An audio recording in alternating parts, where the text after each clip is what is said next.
Hello everyone, welcome back to my channel Recipes by Suvi. இன்னைக்கு வீடியோல நம்ம பார்க்க போற ரெசிபி சூப்பரான சைடு டிஷ் இட்லி தோசை சப்பாத்தி எது வேணா வச்சு சாப்பிடலாம். ஈவன் நீங்க ரைஸ் கூட இத ட்ரை பண்ணி பாருங்க. டொமேட்டோ சப்ஜி. இந்த ரெசிபி ஈஸியா வீட்ல இருக்க பொருள் வச்சு எப்படி பண்றதுன்னு வாங்க பார்க்கலாம். இந்த ரெசிபியை நீங்க பிரேக்ஃபாஸ்ட் டின்னருக்கு ட்ரை பண்ணி பாருங்க. நல்லா ஃப்ரெஷ்ஷான தக்காளி ஒரு 8 எடுத்துக்கோங்க. நல்லா பழுத்ததா பார்த்து எடுத்துக்கோங்க. அடுத்து இதை கொஞ்சம் ரஃபா சாப் பண்ணி எடுத்துக்கலாம். ஒரு கடாயில ஆயில் ஆட் பண்ணிக்கோங்க. நான் ஆயில் வந்து 3 டேபிள் ஸ்பூன் ஆட் பண்ணியிருக்கேன். ஆயில் நல்லா சூடானதுக்கு அப்புறம் இதில் ஃபர்ஸ்ட் நம்ம கடுகு ஆட் பண்ணிக்கலாம். கடுகு வந்து ஒரு 1/2 டீஸ்பூன் ஆட் பண்ணிக்கோங்க. கடுகு நல்லா வெடிச்சதுக்கு அப்புறம் உளுத்தம்பருப்பு ஆட் பண்ணிக்கோங்க. இது ஒரு 1/2 டீஸ்பூன். அடுத்து கடலைப்பருப்பு 1 டீஸ்பூன் ஆட் பண்ணிக்கோங்க. நல்லா ஃப்ளேவர் கிடைக்கிறதுக்காக சோம்பு ஒரு 1/2 டீஸ்பூன் ஆட் பண்ணிக்கோங்க. கொஞ்சம் ஃப்ரெஷ்ஷான கறிவேப்பிலை ஆட் பண்ணிட்டு ஒன்ஸ் நல்லா மிக்ஸ் பண்ணிக்கோங்க. அடுத்து இதுல பூண்டு ஆட் பண்ணிக்கலாம். பூண்டு வந்து ஒரு 3ல இருந்து 4 பல்லு நல்லா பொடியா நறுக்கிட்டு இதுல ஆட் பண்ணிக்கோங்க. நீங்க வேணும்னா இஞ்சி பூண்டு விழுது கூட ஆட் பண்ணிக்கலாம். பட் பூண்டு சாப் பண்ணி ஆட் பண்ணீங்கன்னா அந்த ஃப்ளேவர் நல்லா இருக்கும். இப்போ பூண்டு ஆட் பண்ணியாச்சு. இது நல்லா மிக்ஸ் பண்ணிக்கோங்க. ஒரு 2 நிமிஷம் நல்லா ஆயிலே சாத்தே பண்ணிக்கோங்க. லைட்டா கலர் சேஞ்ச் ஆக ஆரம்பிச்சோடனே நம்ம இதுல வந்து வெங்காயம் ஆட் பண்ணிக்கலாம். நான் பெரிய வெங்காயம் ஒண்ணு மீடியம் சைஸ் நல்லா பொடியா நறுக்கி எடுத்திருக்கேன். அதை ஆட் பண்ணிக்கிறேன். தேவையான அளவு உப்பு ஆட் பண்ணிக்கோங்க. நான் எனக்கு ஒரு 1/2 டீஸ்பூன் ஆட் பண்ணியிருக்கேன். உப்பு ஆட் பண்ணிட்டு வெங்காயம் நல்லா கோல்டன் ப்ரௌன் கலர் ஆகிற வரைக்கும் இதை நல்லா மிக்ஸ் பண்ணிக்கோங்க. ஃப்ளேமும் மீடியம் வச்சு குக் பண்ணிக்கோங்க. ஒன்ஸ் நல்லா வெங்காயம் கோல்டன் ப்ரௌன் கலர் ஆனதுக்கு அப்புறம் இதுல மசாலாஸ் ஆட் பண்ணிக்கலாம்.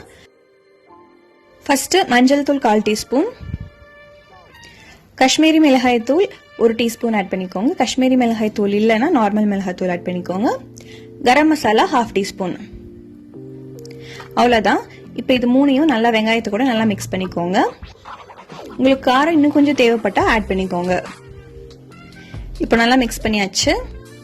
ஃப்ளேமை லோல வச்சுக்கோங்க. பிகாஸ் மசாலா தீஞ்சு போறதுக்கு வாய்ப்பு இருக்கு. அடுத்து நான் 8 தக்காளி எடுத்திருந்தேன். அதை ரஃபா சாப் பண்ணிட்டு இதில் ஆட் பண்ணிக்கிறேன். இந்த ரெசிபிக்கு நீங்க தக்காளியை சாப் பண்ணி தான் ஆட் பண்ணணும்ட்டு இல்லை. நீங்க இது நல்லா ஃபைன் பியூரே மாதிரி அரைச்சிட்டு தண்ணி எதுவும் விடாம அரைச்சிட்டு இதில் ஆட் பண்ணிட்டு நீங்க குக் பண்ணிக்கலாம். அதுவும் நல்லா இருக்கும். நீங்க எந்த மாதிரி வேணாலும் ட்ரை பண்ணி பாருங்க. இப்போ தக்காளி ஒன்ஸ் நல்லா மிக்ஸ் பண்ணிட்டு தேவைப்பட்டா சால்ட் ஆட் பண்ணிக்கோங்க. சால்ட் ஆட் பண்ணதுக்கு அப்புறம் ஒன்ஸ் நல்லா மிக்ஸ் பண்ணி விட்டுருங்க. மிக்ஸ் பண்ணிட்டு மூடி போட்டு ஜஸ்ட் ஒரு 2 நிமிஷம் எல்லாம் குக் பண்ணிக்கோங்க. டொமேட்டோஸ் நல்லா சாஃப்ட் ஆகிற வரைக்கும் குக் பண்ணிக்கலாம். மூடி போட்டுட்டேன். இப்போ 2 நிமிஷம் ஆயிடுச்சு. நான் இதை ஓபன் பண்றேன். பாருங்க தக்காளி நல்லா மஷியா நல்லா சாஃப்டா ரெடியா இருக்கு. அடுத்து இதுல உங்களுக்கு தேவையான அளவு தண்ணி ஆட் பண்ணிக்கோங்க. உங்களுக்கு கிரேவி எந்த கன்சிஸ்டன்சி வேணுமோ அந்த அளவுக்கு நான் ஒரு 1/2 கப் தண்ணி ஆட் பண்ணிருக்கேன். தண்ணி ஆட் பண்ணிட்டு நல்லா மிக்ஸ் பண்ணி விட்டுருங்க. நல்லா மிக்ஸ் பண்ணிட்டு க்ளோஸ் பண்ணி குக் பண்ணிக்கோங்க. நான் தண்ணி வந்து ஒரு 1/2 கப் தான் ஆட் பண்ணிருக்கேன். அதனால ஃப்ளேமை நான் லோல வச்சுக்கிறேன். இப்போ க்ளோஸ் பண்ணியாச்சு. ஒரு 2 நிமிஷம் குக் பண்ணிக்கிறேன்.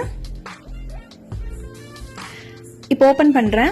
பாருங்க இந்த கன்சிஸ்டன்சில இருக்கு. இது ஓகே அப்படின்னா நீங்க இதை ஸ்டவ் ஆஃப் பண்ணிட்டு சர்வ் பண்ண ஆரம்பிச்சிடலாம். உங்களுக்கு இன்னும் கொஞ்சம் திக்காவோ லிக்விடாவோ வேணும்னா நீங்க அதுக்கு தகுந்த மாதிரி தண்ணி ஆட் பண்ணிட்டு குக் பண்ணிக்கோங்க.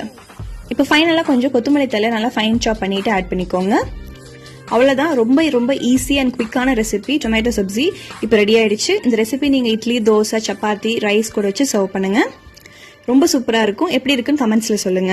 அடுத்து ஒரு சூப்பரான ரெசிபியோட உங்களை மீட் பண்றேன். Until then, bye from me, Shweta. See you guys in my next video.